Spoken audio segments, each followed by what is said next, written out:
Hey, my name is Sandra and I'm with 2A Direct. Today I have the TC-508 from Hytera.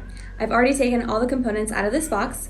We have the radio, the battery, the antenna, the belt clip, the wrist strap, the charger, and the power cord. So let's assemble all of this. First you have the radio and the battery.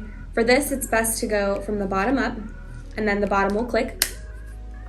The antenna gets screwed on clockwise. The belt clip does require a screwdriver. The screws are already installed on the radio, so you would need that to attach this belt clip. Next would be the wrist strap.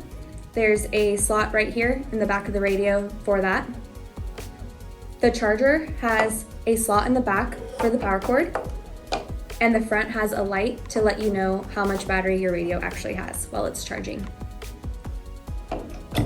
And you can drop it in like that and you're good to go. To check out this radio and more, visit our website at 2adirect.com or give us a call at 888-742-5893. Thanks guys. Don't forget to like and subscribe.